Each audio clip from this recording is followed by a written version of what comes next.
The silent follower on the night walk. Our next story unfolds on a seemingly ordinary evening. The user, let's call him Alex, lived in a quiet, well-lit suburban neighborhood. He enjoyed taking late-night walks, a habit he'd picked up to clear his head after long days working from home, a way to decompress and enjoy the quiet solitude. The streets were usually empty, save for the occasional car passing by or a distant dog bark. He knew every twist and turn, every tree, every house. It was his sanctuary, his familiar routine. This particular night, the air was crisp, and a full moon cast long, ghostly shadows that danced with the gentle breeze. Alex had his headphones in, listening to a podcast, his pace steady, a comfortable rhythm. He was about halfway through his usual loop when he noticed something. Not saw something, but felt something. That primal prickle on the back of his neck, the inexplicable sensation of being observed, of eyes on his back. He ignored it at first. Probably just nerves, he thought, a trick of the mind. The shadows were playing tricks. Or maybe it was just a neighbor walking their dog. But the feeling persisted, growing stronger with each step, morphing from a fleeting sensation to a heavy, undeniable presence. He subtly glanced over his shoulder. Nothing, just the empty street behind him, bathed in the pale moonlight. He quickened his pace slightly, telling himself it was just paranoia, a figment of his tired imagination. He turned a corner onto a longer, straighter stretch of road, lined with mature trees whose branches intertwined overhead, creating a tunnel of shifting light and shadow. Here, the streetlights were a little further apart, creating deeper pockets of darkness, almost swallowing the light. As he rounded the bend, he heard it. A faint, rhythmic thump-thump. It sounded like footsteps, not running, but walking, keeping a precise, unnerving pace with his own. Alex pulled out his headphones, the sudden silence amplifying the sound. The thump-thump was clearer now, distinct against the quiet hum of the night. Someone was definitely behind him. He glanced back again, more openly this time, his heart beginning to quicken. And there, about 50 yards back, shrouded in the shifting shadows of the trees, was a figure. It was a tall, slender person, cloaked in what looked like a dark hoodie, blending almost seamlessly with the deeper shadows.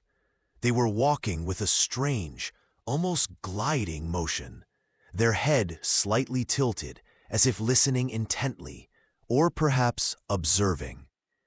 Alex couldn't make out any features, just the dark silhouette against the dim glow of the streetlights.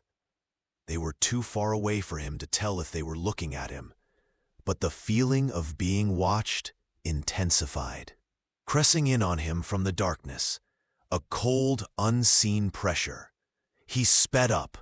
The thump-thump sped up with him, maintaining the exact same distance. He slowed down, almost to a crawl. The thump-thump slowed down, perfectly mirroring his pace. A cold dread began to seep into his bones, replacing the initial annoyance. This wasn't a casual passerby. This person was deliberately, methodically mirroring his movements. Alex began to feel a knot of panic tighten in his stomach, a cold, sickening realization.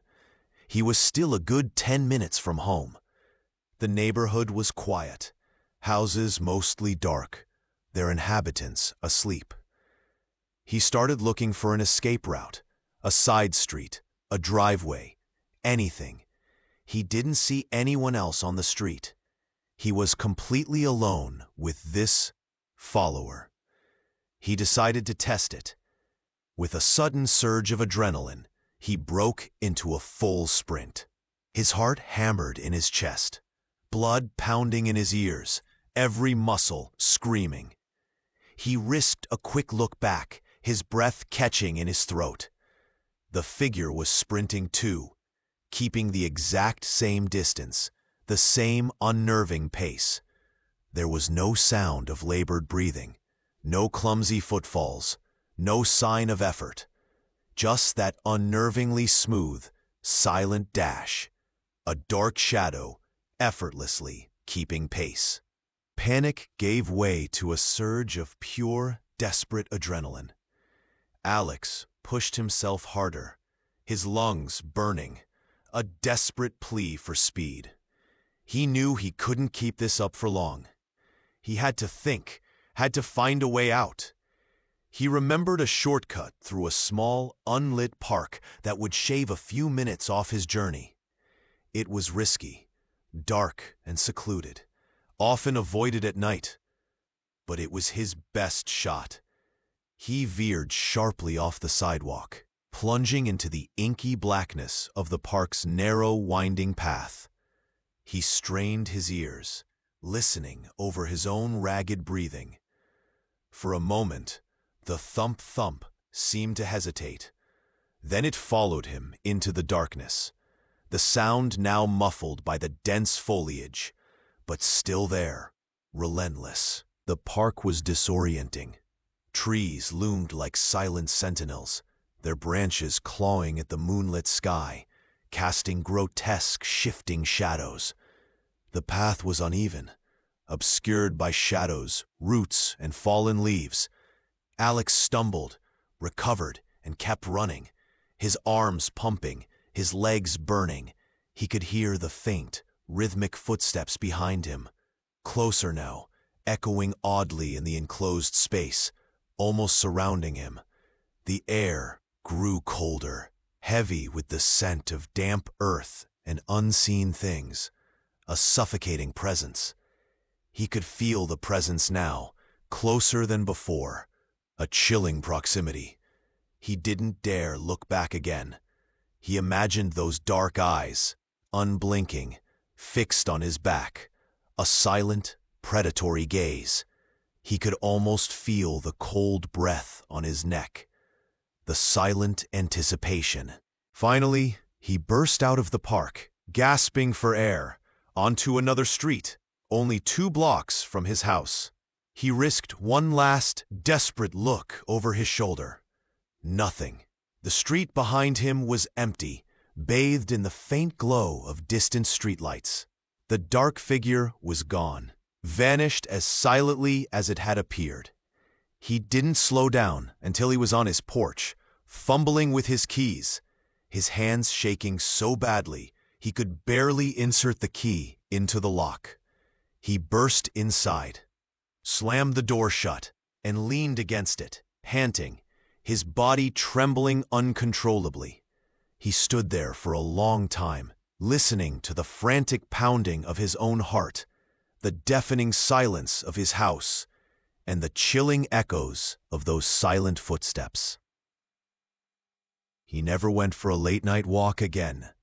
He installed security cameras, and even now, years later, every time he hears an unexpected sound outside at night or feels that familiar prickle on his neck, his mind goes back to that silent, gliding figure. He never saw them again, and he truly hopes he never, ever does. Because some questions are better left unanswered, and some encounters are best left in the shadows, their mystery a constant, chilling reminder of the unknown.